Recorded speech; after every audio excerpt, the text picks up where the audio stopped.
November 22nd, 5 new cards revealed today for the Kobolds and Catacombs expansion. Playlist is in the top right if you want to check out my other reveals. First up we have Raven Familiar, 2 mana 2/2 common mage beast with the battle cry, reveal a spell in each deck. If yours costs more, draw it. So the joust mechanic is back. Jousting is an interesting mechanic because in a lot of ways it's very RNG based. What I like about this version of jousting is because you're only dealing with spells, and there are normally less spells than minions in a deck, you have a bit more control over what outcomes are possible. You need early game minions to survive on a board, but you don't necessarily need low cost spells. Now what's great about this card in particular, unlike yesterday's revealed card, Spiteful Summoner, Raven Familiar isn't so dependent on the jousting battlecry to be playable. Spiteful Summoner's 6 mana cost for the bad stats hurts a lot more than Raven's 2 mana 2/2. If you're able to construct a deck with mainly spells of 4 or more mana, then I imagine against most matchups, you're likely favored to win the joust and draw the spell. But even if you don't win the joust, 2 mana 2/2 isn't such a bad drawback. Now what I think is kind of interesting about this card is not only does Mage run a lot of spells, but they also already have a lot of good draw. Still, Quest Mage wants to draw their deck as quickly as possible, and while they do run a lot of cheap spells, if they can get this card to draw them a spell, they'll find a way to put it in. Next up is Silver Vanguard, 7 mana 3/3 with Death Rattle, recruit a 3-cost minion. So I think the best comparison to this card is Skelemancer. It's a high cost, low stat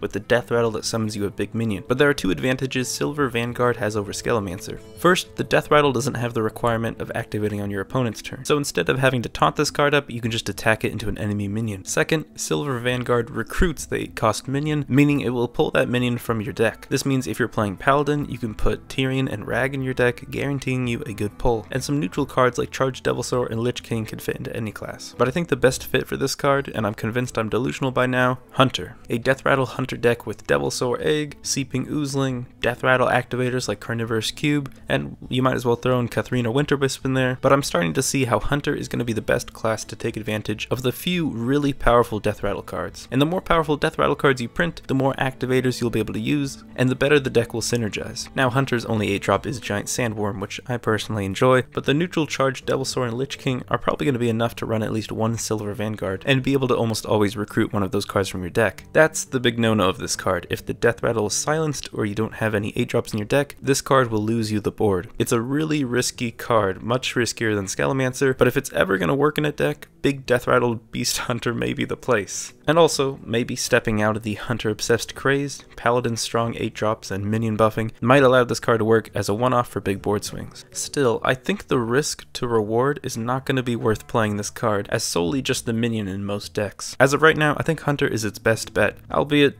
based on past experiences, that's not the greatest bet. Next up we have Lone Champion, 3 mana 2/4 rare neutral with the battle cry, if you control no other minions gain taunt and divine shield. So this is a tough card. 3 mana 2/4, you almost never want to play this without getting the taunt and divine shield. So in reality, it's not a very flexible card and super situational. In every class, even in neutral, there are going to be better 3-drops than a 2 mana 2/4. But gaining taunt and divine shield pushes this card's power level over almost all of them. Paladin's Righteous Protector is a really good 1/1 because of that divine shield taunt combo. I think there will be some decks that this card really works well in. Maybe a simplified rule of knowing what decks it would work in is if it's a combo or control deck that runs Doomsayer. These type of decks don't mind clearing the entire board and will probably have an empty board for this card to work. Lone Champion is going to be a good anti-aggro card and one that can help you get back in the game. It's kind of interesting that in some situations you might want to trade in a minion you normally wouldn't, just so you can have a clear board and get this card off. I think on curve this card would be great. I definitely think Lone Champion will find its way into a few top tier decks. Next is Undefined Mall, 3 mana 2/2 rare paladin weapon that gains a bonus effect in your hand. So this is another one of the new random cards that gains a random text from a pool of options when you draw it. I'm going to call this effect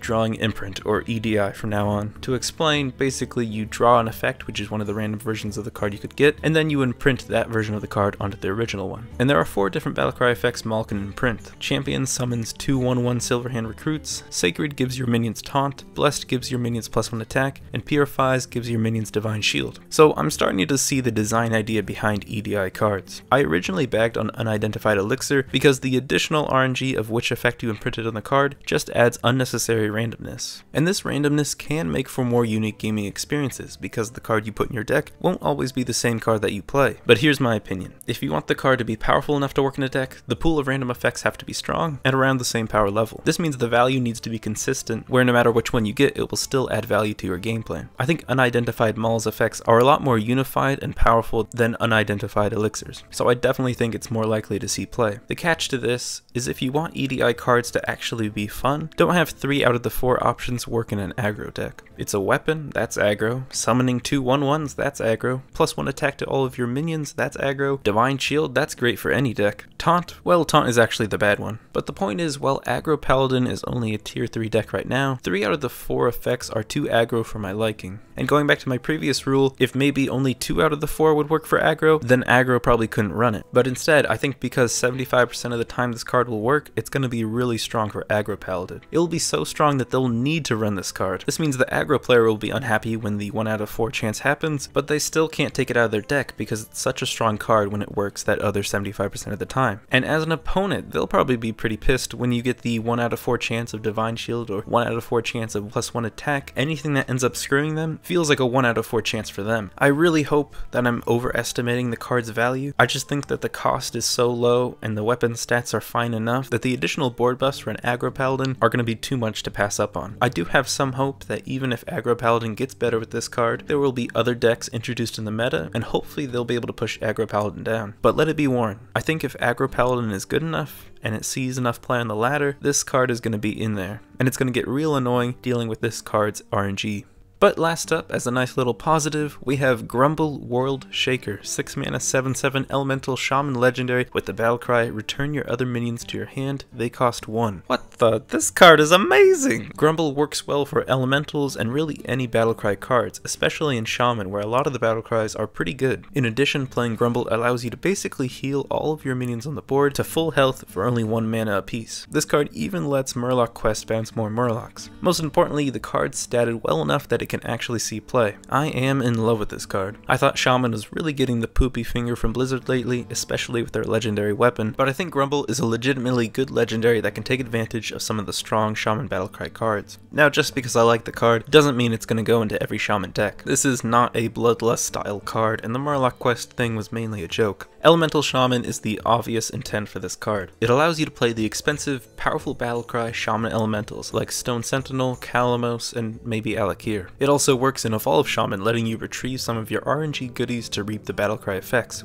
and all of this without having to spend an atrocious amount of mana to replay these minions. I think the reason I like this card so much is I've tried before to make a deck that utilizes kind of a gameplay style that I like to call fishing. Basically, it was any RNG minion making deck like Evolve Shaman or Rotface and Warrior, and I included some youthful Brewmasters which were meant to retrieve the minions I had randomly summoned so I could play these minions and get the Battlecry effects. Of course, the deck was terrible. It's gonna be when you take stats off your board just to get a Battlecry effect. Grumble takes into consideration that you're removing stats on the board, and instead makes it manageable to play those minions again and keep stats on the board, even on the same turn. Also kind of crazy, but if you use Grumble on a few Doppelgangsters, you'll be able to get a full board of them to evolve for only like 3 mana. That's the dream anyways. But while I am really excited about this card, I understand that there are those who aren't a fan of Evolve Shaman, and I understand the RNG reasoning behind it. But honestly, I don't think this one card will push this deck higher in the upper competitive tiers, but I do hope Grumble leads to more Elemental Shaman seeing play, cause that can be a fun deck. Well, that's all for today's cards. It's been full of ups and downs, but I'll be back tomorrow for more. Check out the playlist if you want to see my reviews on the other cards from this expansion, and subscribe if you want to hear my opinions as more cards come out. Damn, this was a dramatic episode.